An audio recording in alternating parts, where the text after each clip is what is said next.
lutam dia a dia para a transmissão da informação, ou seja, para que a informação chegue às nossas famílias moçambicanas. Tenho algum ponto breve.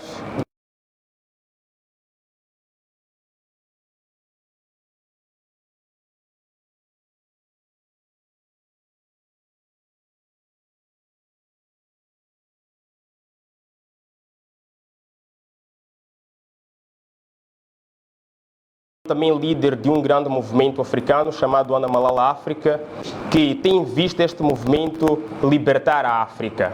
Isto é um movimento que é composto por vários membros, vários académicos, que uniram-se em prol da libertação da África. E Ana Malala África, em união com o gabinete do presidente Venâncio Mondlane, o presidente do partido Ana Mola, especialmente com o departamento da cultura deste partido, tinha um evento dedicado ao estilo cultural Panzula, ou vulgarmente dito Mapanzula, que teria lugar no dia 17 no bairro da Mafalala. Este evento coincidiria com o aniversário de 52 anos do presidente Venâncio Mondlane. Portanto, este evento será adiado por razões muito óbvias.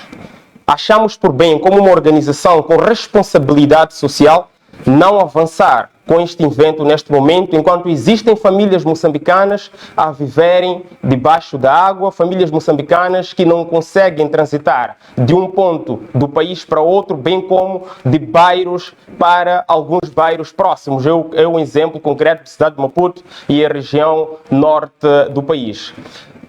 Por questões de solidariedade e questões de responsabilização social, o partido Ana Mola, especialmente o gabinete da Sua Excelência Venâncio Mondlane, irá adiar este evento. Mas este dia não passará de forma despercebida. Nós, como uma organização política séria e com responsabilidades, vamos adotar o dia 17 de janeiro, a princípio, como um dia da solidariedade. Porque era suposto que fosse um dia de festa, um dia de resgate cultural. Para quem não sabia, a Mapanzula é um estilo que surge como forma de manifestação de vontade dos povos africanos, sobretudo nos bairros periféricos. Ele ganha asas em bairros periféricos da África do Sul, até Moçambique, mais dançado na Mafalala, Xamanculo, entre outros bairros.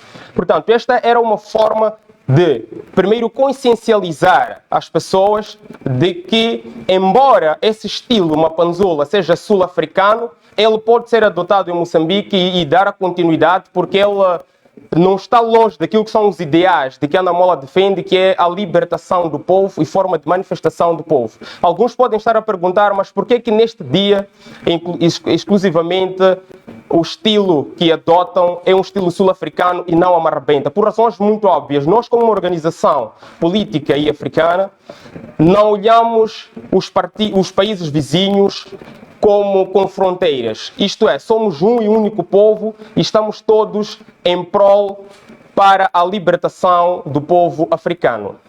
Importa ainda referir que este dia, o partido Ana Mola, com a sua organização jovem, Aliança Jovem Ana Mola, que é a AJA, irá fazer-se às ruas da cidade de Maputo e outras províncias para a recolha de resíduos sólidos, porque temos constatado que nas últimas semanas a cidade de Maputo tem estado numa situação extremamente crítica, em que em várias ruas já tem problema de transitabilidade por conta dos resíduos sólidos, ou seja, por conta da falta de gestão para a recolha de lixo nas cidades e províncias de Maputo.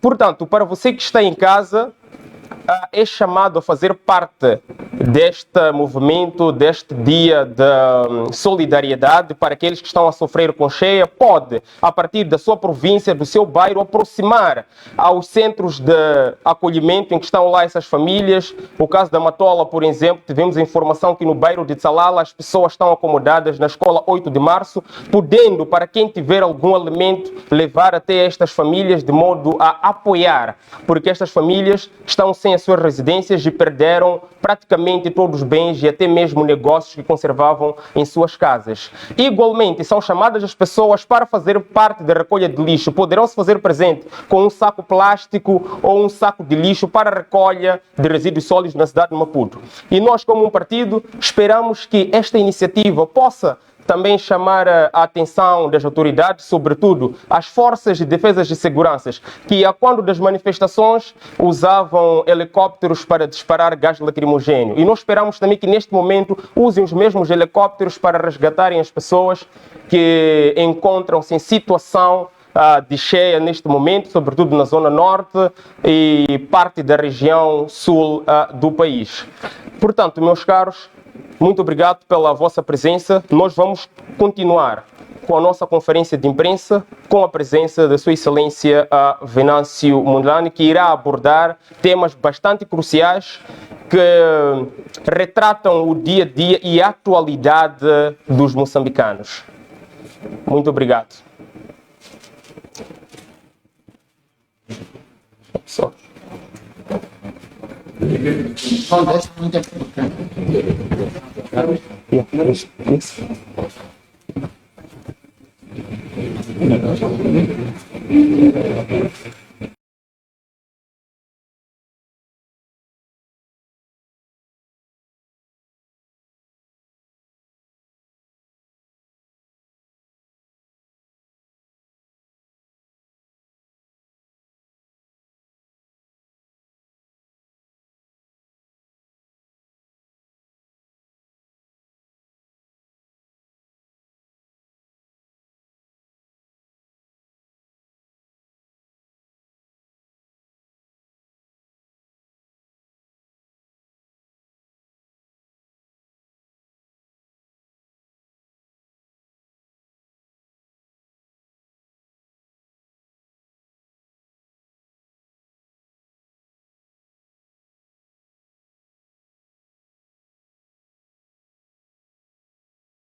Diretor de Cultura, o Abdul Nariz, deve ter dado uma explicação que nós tínhamos uma agenda de 2 eventos especiais neste sábado e tivemos que adiá-los em função da situação que é conhecida por todos e talvez partilhar convosco que é um dos eventos que era um festival que ia acontecer na cidade de Maputo, em Mafalala.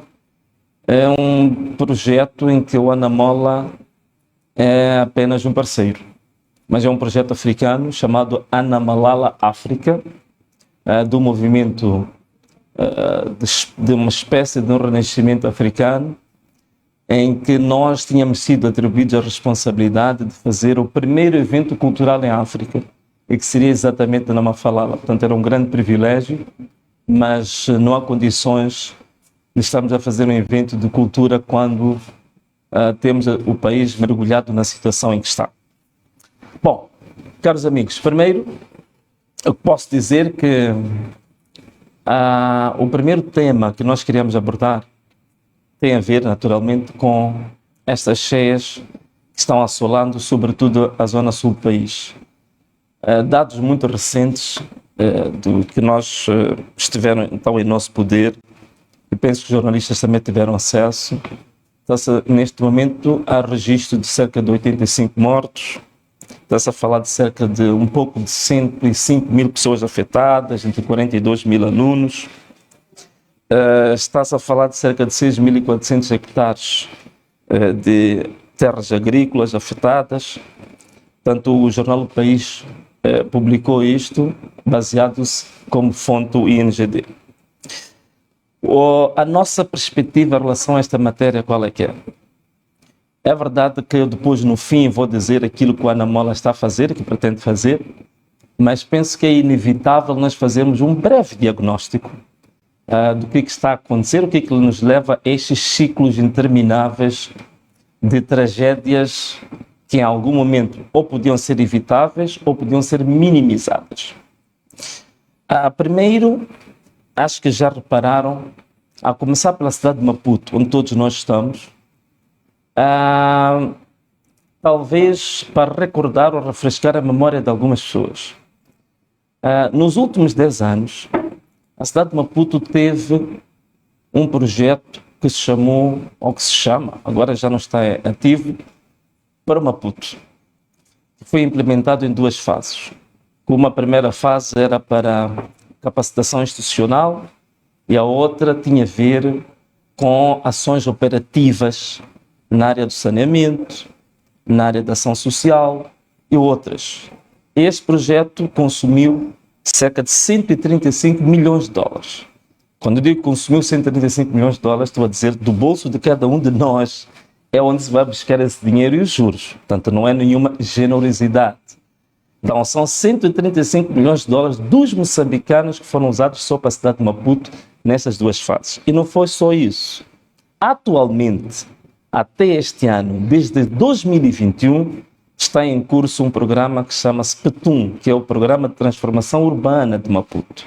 Cerca de 100 milhões de dólares. E todos eles tinham uma componente específica voltada para a questão do saneamento urbano. E a realidade é exatamente esta que nós estamos a ver hoje. É que praticamente, em termos de saneamento, a situação a cada ano está cada vez mais a deteriorar-se. E não é só o problema das águas que nós temos na cidade de Maputo, temos outros problemas crônicos. Por exemplo, temos o problema da lixeira do Lene, que é um outro aspecto que era importante também nós agora começamos a verificar o que está a acontecer em Lene. Portanto, existem resíduos que estão contaminando os solos e toda aquela população à volta. São perigosíssimos. E a lixeira do Lene está há cerca de 15 anos fora da sua capacidade instalada, fora do período útil dela. E houve, inclusivamente, anúncio para o ministro de um valor de 115 milhões de dólares, que era para o encerramento da lixeira e a abertura de um aterro sanitário em Catempe, que não aconteceu.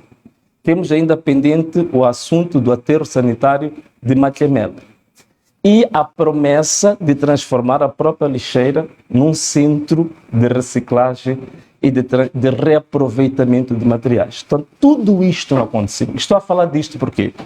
Porque este é um investimento que os moçambicanos fizeram para melhorar essa questão do saneamento na cidade de Maputo. E até hoje isso não aconteceu.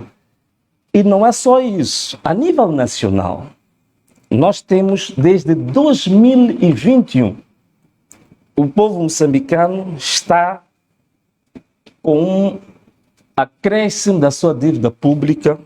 Okay. Em 2019, o Banco Mundial investiu 115 milhões de dólares para a questão do saneamento, sobretudo cidade de Maputo, Beira, Quilimane e Tete. 2021, 150 milhões de dólares. 2022, 165 milhões de dólares. E todos estes montantes que eu estou aqui a falar, o próprio Banco Mundial chegou a suspender temporariamente os pacotes de ajuda e de financiamento para a área do saneamento, porque todos estes valores que eu falei foram objeto de desvio de aplicação, má aplicação destes fundos. É por isso que, durante algum tempinho, o Banco Mundial suspendeu estes fundos. Aqui é que está o primeiro ponto que nós temos que partilhar. Temos um problema hoje, sabemos que está a doer, todos nós temos que nos empenhar, temos que estar na rua, temos que ajudar os nossos irmãos, mas é importante fazer o diagnóstico da situação. Por que o país, hoje, está na situação em que está? E, ciclicamente, o país entra nesta rota de tragédias intermináveis e quase que inevitáveis, como se fosse uma coisa fatal. Não é fatal, é um problema de política, é um problema de gestão, é um problema de corrupção, diga-se a verdade. É um problema de corrupção. É por isso que eu estava a trazer estes dados, para não se pensar que estamos aqui apenas a fazer politiquice e só a lançar palavras ao alto. É importante que se saiba que esta situação que estamos a viver é resultado de uma governação falhada, de uma governação corrupta, de uma governação que desviou os fundos provenientes do bolso de cada um dos moçambicanos que foram implementados e aplicados nos últimos 20 anos para melhorar a situação do saneamento em Moçambique. Ana Mola, qual é que é a nossa perspectiva? Bom, duas. Uma, a nível da política, é que nós vamos submeter, penso que ainda agora estamos ali com os nossos assessores, mas nós vamos submeter a nível da política um plano de ação para o desafio das mudanças climáticas em Moçambique. Essa vai ser uma contribuição dentro daquilo que é um dos pilares da atuação da Ana Mola, que é ser a força política determinante em matéria de apresentação de políticas públicas. Este é o primeiro ponto. O segundo aspecto, também vamos apresentar uma proposta bem estruturada para a criação de um Fundo Nacional de Emergência Climática, não é? Estamos a falar a nível de política. A nível da ação concreta no terreno, nós emitimos ontem uma circular para o partido, portanto, todas as delegações, e aproveito das câmaras da televisão também para reforçar essa mensagem, todas as coordenações políticas do partido Ana Mola, nas 11 províncias, nos 154 distritos, nos cerca de 440 postos administrativos e nas 1.100 localidades e bairros de Moçambique, todos os coordenadores políticos a se envolver diretamente, não só em solidariedade de mensagens, mas na ação concreta de apoio, de acolhimento e também de trabalho concreto em aspectos como recuperação de pequenas pontecas, vias de acesso, onde for possível nós darmos o nosso contributo. E também, na mesma circular, instruímos todas as nossas delegações, os nossos membros, para tornar as delegações, as sedes da Ana Mola, como centros de acolhimento. Com todas as pessoas que estiverem desamparadas, não terem um teto, no âmbito das cheias, todas as delegações do Ana Mola são centros de acolhimento para todas as pessoas que precisarem de ajuda e apoio. Portanto, isto são algumas ações concretas. A Comissão Executiva da Anamola, a partir da manhã, vai para diferentes pontos do país, incluindo a minha própria pessoa, e vamos fazer trabalho em concreto, em termos práticos no terreno. Também há uma outra medida extremamente importante. De tudo quanto eu disse antes, gostaria de repisar uma coisa. Tanto a nível daqui da cidade de Maputo, onde nós estamos, a nível nacional, cidade da Beira, Tete, Quilimane, Nampula, foram objeto de financiamentos astronómicos que estão a custar, digamos, ao bolso de cada um dos moçambicanos, digamos, fontes da sua própria renda. Isto, o que quer dizer com isto? Quer dizer que nós exigimos que, para além destas constatações, exista a responsabilização criminal de todos os gestores públicos que desviaram fundos que eram destinados à prevenção de desastres.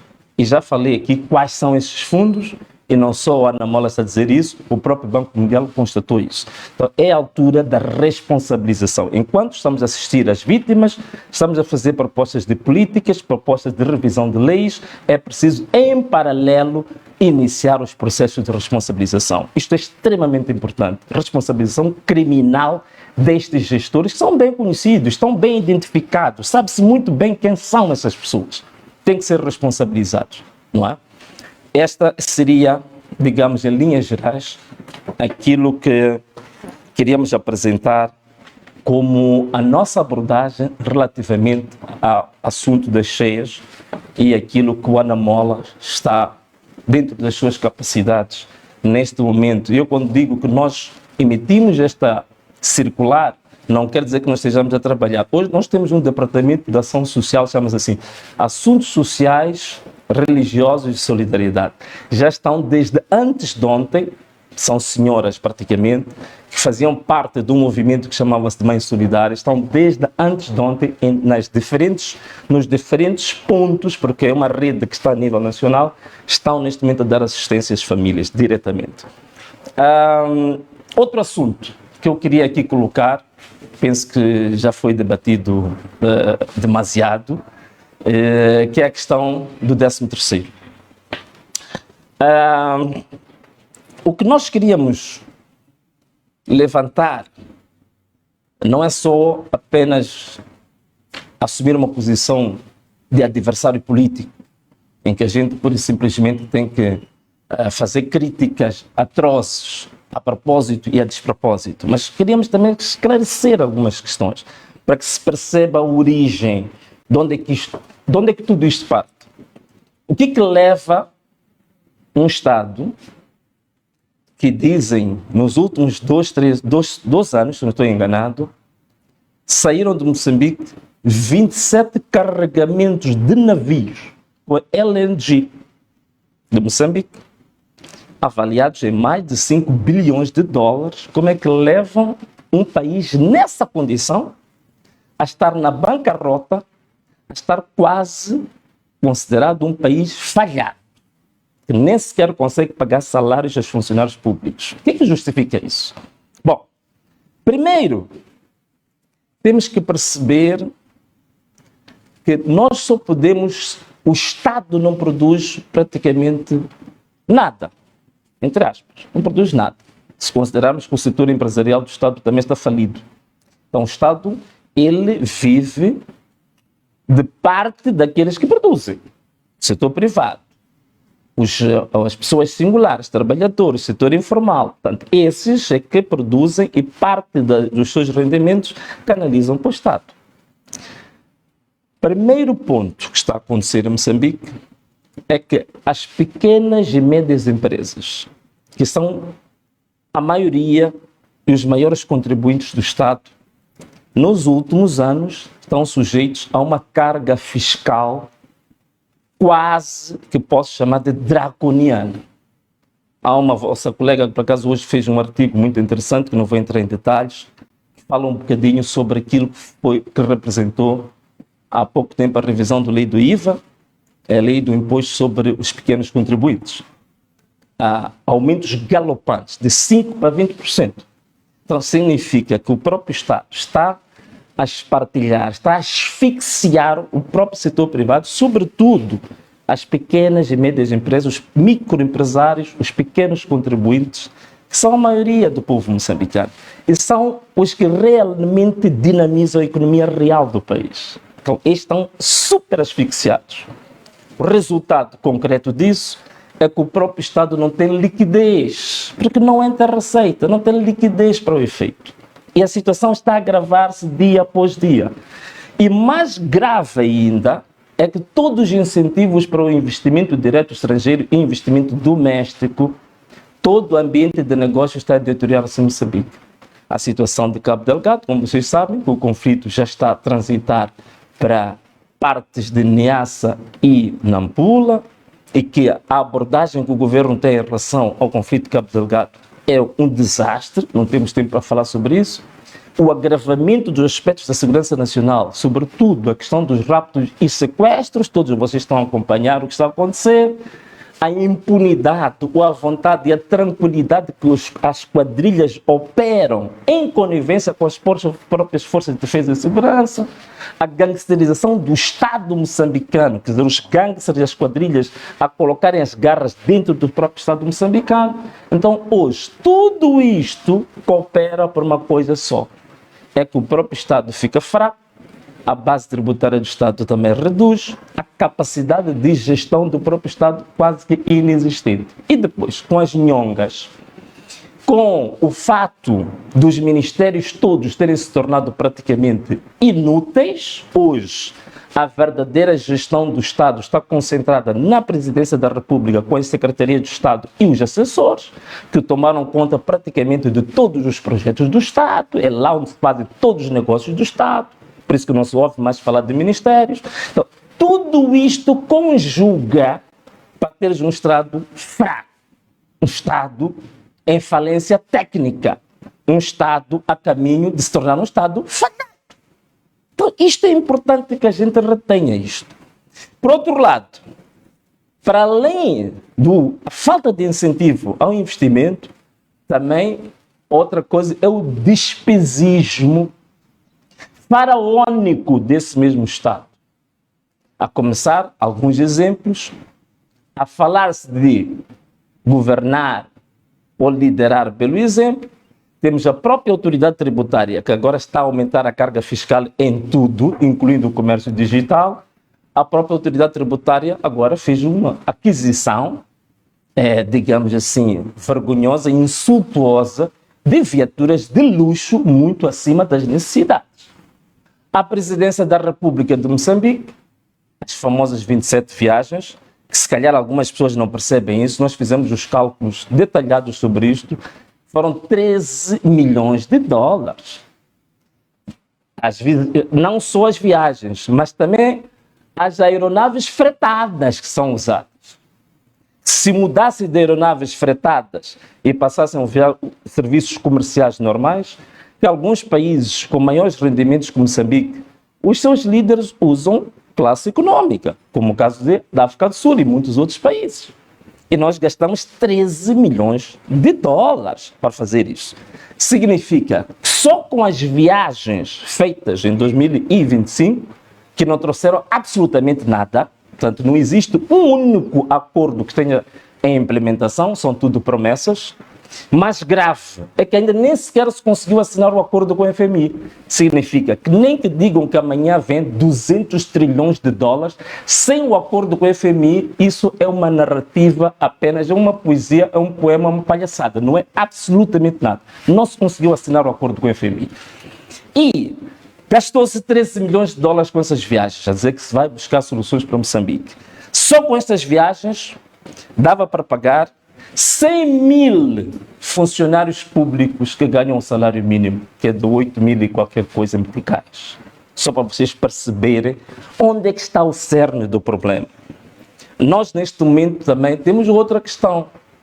Em 2025, em janeiro de 2025, este governo, quando tomou posse, prometeu que nas condições de 2025 ia fazer uma poupança de cerca de 17 mil milhões de meticais por ano. Zero. não conseguiu poupar nada, pelo contrário, ainda foi tirar mais do erário público.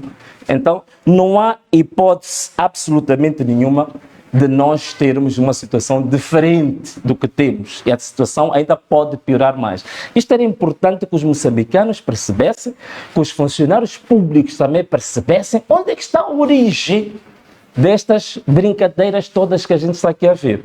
Não é possível um país também melhorar a condição dos funcionários públicos quando se prometeu reduzir o desemprego, mas o desemprego agora subiu para 20%, que estava 18% antes.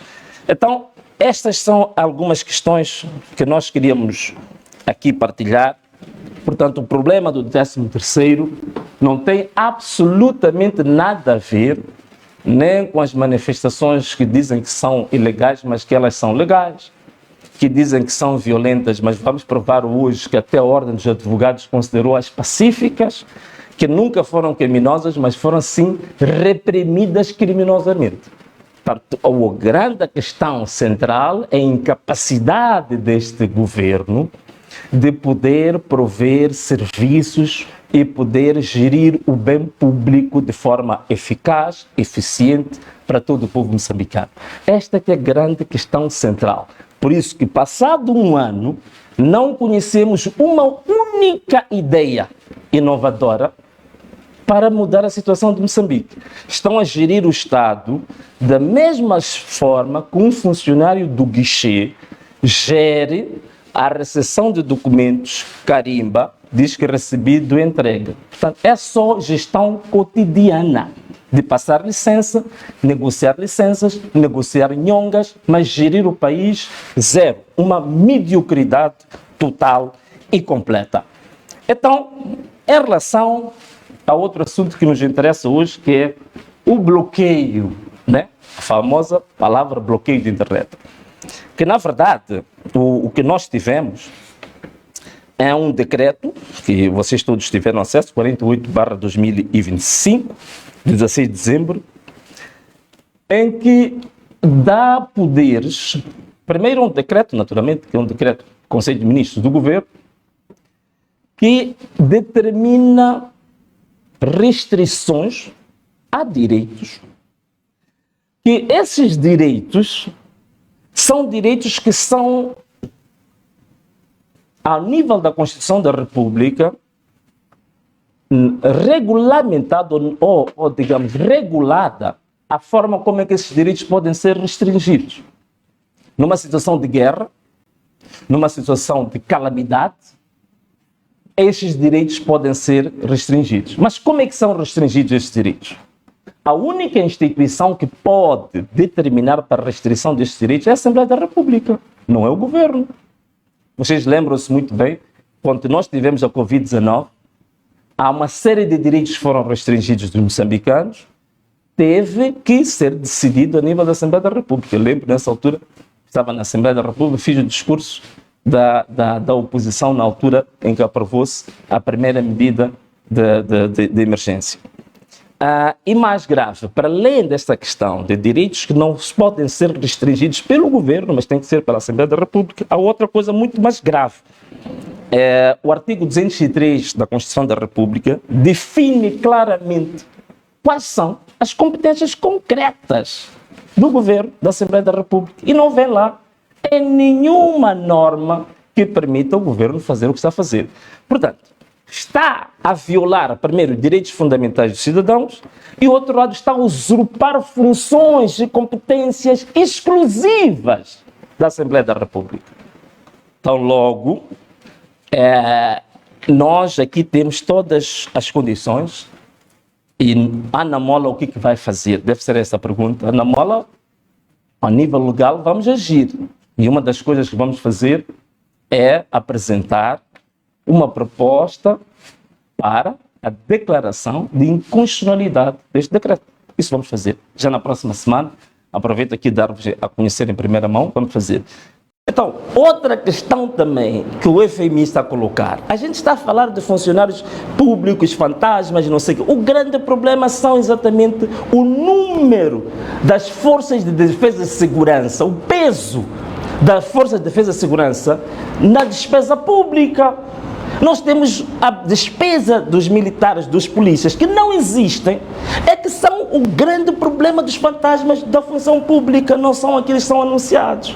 E exigiram que o Estado pudesse remover essa componente de uma vez por todas. Eles não querem fazer isso, porque sabem que a única coisa que lhes sustenta é gerir com base em indicadores falsos, manipulados, que não são verdadeiros.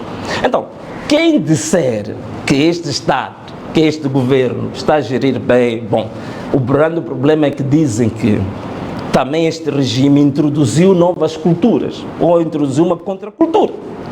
E a contracultura do lambibotismo está neste momento, digamos assim, num crescimento galopante. E o que acontece é que também existem pessoas que estão a fazer uma corrida enérgica para ver se ganham a corrida e têm a medalha. Então, estes são aqueles que querem a medalha do lambibotismo. Portanto, é a única coisa que eu posso falar sobre eles. E como é uma área que eu pouco domino, não vou falar muito sobre esta matéria neles. E este governo também trouxe outro tipo de contraculturas. É a contracultura do nhonguismo. Hoje em dia, o nhonguismo tornou-se uma coisa que está normalizada e naturalizada. Portanto, para além dos aspectos econômicos que eu falei, para além dos aspectos sociais que eu levantei, também existe aqui o problema de valores. Quais são os valores que este regime, este governo trouxe para os moçambicanos? Quais são os valores? Hoje em dia o país está numa espiral terrível de contravalores. Olha o que está acontecendo neste país. Quais são a proposta em termos de restauração de valores fundamentais da sociedade? Nenhum. Hoje continuamos com a cultura do marranzismo. Mas quem trouxe o marranzismo? É exatamente o regime da Frelimo. Quem trouxe a cultura do catorzismo? O catorzismo foi trazido exatamente pelo regime da Frelimo. Hoje em dia, estes crimes que agora andam por aí, à torta e à direita, o tráfico de seres humanos, tráfico de órgãos humanos, a imoralidade total e completa que assolou este país. Tudo isto foi trazido por quê? Foi trazido pelo Partido Frelimo. Pronto. Não vejo um pilar fundamental da gestão do país em que este partido tenha trazido alguma coisa de bom. Olha, já agora, se me permitir, mana, que são aqui muitos jovens, a Ana Mola fez um projeto de revisão da lei da maioridade civil, que todo mundo está a fazer isso, a maioridade civil, na África do Sul, até a Suazilândia, que são os tais tradicionalistas, Zâmbia, todos os países vizinhos da Europa, a maioridade civil são 18 anos. Nós fizemos uma proposta para a revisão da maioridade civil, para dar oportunidade aos jovens que se encontram na fasquia dos 18 anos até os 21, para serem quê? Empreendedores, para abrir empresas, para assinarem grandes contratos, para gerirem grandes empresas. E que estão aí, esses jovens são inteligentes. Temos muitos jovens criativos, inovadores. E este governo não quer que esses jovens tenham autonomia.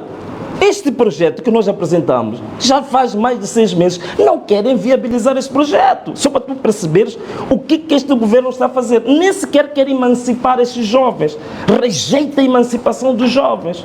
E não consegue, por outro lado, ter emprego. Não consegue, por outro lado, ter educação para esses jovens. Os jovens vão pela via da inovação, do empreendedorismo. E são bloqueados porque colocaram uma lei que os asfixia, que não permite que eles sejam emancipados. Então, é isto que nós temos neste país. Nós fomos o partido que mais propostas de lei apresentou. A Assembleia da República, neste momento, tem 4 bancadas. Se juntares as 4 bancadas, as propostas e iniciativas de lei que eles apresentaram não chega a 1/3 das propostas apresentadas por Ana Mola, que nem faz parte do Parlamento. Mas todas as propostas estão a ser bloqueadas. A minha pergunta é, onde é que vamos? Qual é o interesse? O que é que se pretende de fato com o povo moçambicano? Quer-se melhorar a vida dos moçambicanos de fato? Ou há outro tipo de interesses obscuros? Há outro tipo de visão, de ambição que se tenha, que seja contrário ao próprio povo? É o que me parece. Quando da sua introdução, quando falava acerca das cheias, mencionou lixo. Lixo este, que também fora encontrado quando da visita de um deputado ao posto de saúde do Zimpeto, Visita esta que foi feita por conta de alguns maus tratos que têm estado a acontecer nas unidades sanitárias. Eu gostaria de perceber do presidente Venâncio Mondlane, do partido Anamola, engenheiro, como é que avalia esta postura deste deputado ao fazer-se aquele local para então averiguar em torno do que tem estado a acontecer com o povo a quem representa? Olha, duas coisas. Primeiro, a intenção do deputado. A intenção positiva, a intenção louvável, uma intenção que temos que estimular, que os deputados façam isso. Eu fui crítico, durante muito tempo, da inatividade dos deputados. Eu fui muito crítico a isso, porque também fui o único relator que passou pela Assembleia da República que fiz estudos, e esses documentos existem, sobre a produtividade dos deputados. Eu tenho estudos sobre isso. Então fui muito crítico, portanto, nesse aspecto, eu estou, digamos assim, eu incentivo que os deputados vão para a rua, trabalhem, estejam com o povo. Esse aspecto está positivo. Agora, o atual estatuto do deputado, o regimento da Assembleia da República, nos moldes em que está aprovado, de fato, o deputado tem que apresentar-se. Tem livre trânsito. Eu sou membro do Conselho de Estado. Ainda há pouco tempo fui pedir o meu cartão de identificação, porque eu também quero instituições públicas, mas eu não posso chegar lá e pressupor que todo mundo sabe o que o Venâncio é conselheiro de Estado. Eu tenho que chegar e apresentar o meu cartão de identidade como conselheiro de Estado. Depois disso, me darem acesso à fiscalização. Agora, se me rejeitarem a fazer a fiscalização depois de eu me apresentar, aí sim, isso já é que é condenável.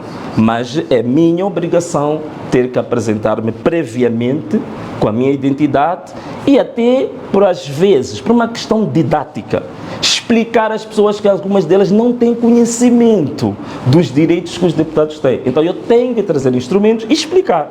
Eu, como deputado, eu tenho estes direitos que estão na lei, estão no Estatuto do Deputado, eu quero ter acesso à unidade sanitária, quero fiscalizar, quero falar com os utentes.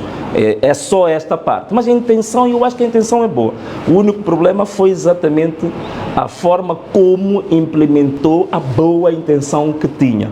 E eu também aproveito aqui a dizer, mais um desafio que nós temos, é preciso fazer uma revisão do próprio Estatuto do Deputado, que permita, digamos assim, clarificar de forma muito evidente este aspecto que levou a muita discussão, exatamente porque existe um pequeno gap, mas a forma como a lei está exige, obriga a apresentação prévia. Como líder de um partido que é o Partido Anamola neste caso, como é que o Venâncio Mondlane, na qualidade de líder também de um partido, desculpa a redundância, avalia o facto de, mediante este cenário que acabei de aqui citar, o líder, o representante do partido a que pertence este mesmo deputado, ter então emitido uma nota e a posterior ter sido contrariado pelos demais membros séniores deste mesmo partido? Qual a fotografia que terá sido demonstrada à sociedade moçambicana e não só? Não, eu acho que a fotografia é óbvia, né?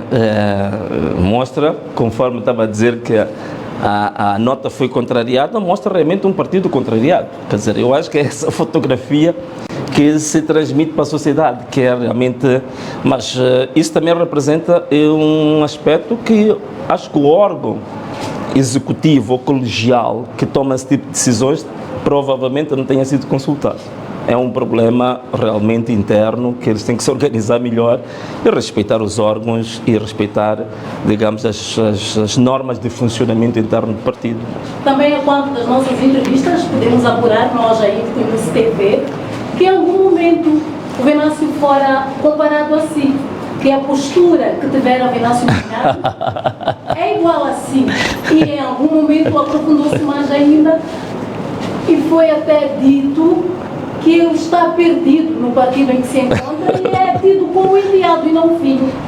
Venâncio Mondlane, como aprecia este ver da sociedade em relação a este deputado? Estimada irmã, eu, conforme se diz nos iniciados em direito, ninguém pode ser juiz em causa própria, não é? Quer dizer, quem é o Venâncio, como é que o Venâncio se comporta, muitas vezes o Venâncio nem sabe. Os outros é que podem dizer, então eu não tenho capacidade de me classificar a mim próprio e depois fazer a ponte com o jovem. O que eu posso dizer é que, em termos da atitude, a proatividade, a sensibilidade com o sofrimento do povo, nesse aspecto eu acho que sim, eu me identifico com a intenção que ele teve, a atitude que ele teve, a preocupação que ele teve. Mas conforme eu disse, houve um problema apenas de procedimentos. Mas é aquele tipo de atitude que o país está a precisar. É aquele tipo de atitude que o deputado deve ter, no sentido de ir ao encontro dos assuntos, ir informar-se, interagir com o eleitorado, como se diz, dar corpo às balas. Isso é que o deputado tem que fazer, isso é que o político tem que fazer, não é? E nesse aspecto, penso que identifico-me com essa atitude, não é? O resto, posso deixar para os outros classificar e fazer esse tipo de comparações, para não é? terminar o meu leque de questões, indo àquela questão que tem a ver com onde o engenheiro Venâncio Mondlane falava do bloqueio das redes sociais. Sim, sim, sim. Sabemos nós que as redes sociais, bem usadas, alavancam uma sociedade. E em algum momento também sabemos nós que a democracia que fora trazida a Moçambique, se não estiver equivocada, em 1992, teve asas por conta dessas redes sociais. E hoje chega-nos o decreto governamental de que poderá ser bloqueado. Haverá por aí uma mão extra que poderá, de certa forma, acabar definitivamente com esta que é a democracia, aonde a sociedade moçambicana se agarra às redes sociais para então se expressar e exercer a tal da liberdade de expressão. Olha, é assim, quando um processo está prestes a implodir, ou um sistema está prestes a implodir, ele torna-se cada vez mais agressivo. E esta agressividade a este nível mostra claramente um lado interessante. É que tem consciência de que neste momento são uma estátua de pés de barro. E a única forma de se sustentarem e sobreviverem política e socialmente é apenas usando meios repressivos contra o próprio povo. Esta é a única leitura que eu posso fazer. Mas isto também tem um outro lado que é preciso despertar de todos nós. Significa que está quase. Significa que está iminente que a muralha definitivamente sinistre. Está quase a sinistrar a muralha. Portanto, temos que nos tornar cada vez mais firmes. Nós vamos usar meios legais para decretar a inconstitucionalidade deste decreto, mas eu penso que o povo também aqui tem que ver que está quase. E este povo é o povo realmente que tem o poder. Se nós formos a verificar, estas alterações todas estão a acontecer por quê? Estão a acontecer como uma reação à determinação de um povo. Então o que eu posso dizer? Só posso dizer ao povo moçambicano, para continuar determinado, para continuar firme e para não perder a consciência de que o verdadeiro poder, a verdadeira soberania de Moçambique está com o povo. Então não se deve recuar. E ainda bem que estão a fazer isto um pouco a faltar mais ou menos quase 2 anos para as eleições. Significa que já deram a luz verde e já fizeram o alerta de que, de fato, eles não estão preparados para um processo democrático. Então o povo tem que assumir a sua posição, a sua firmeza e realmente vincar que é o povo que está no poder. Então, muito obrigado a todos, está bem? Muito obrigado. Obrigado. Fiquem bem, hein? Um bom ano para todos.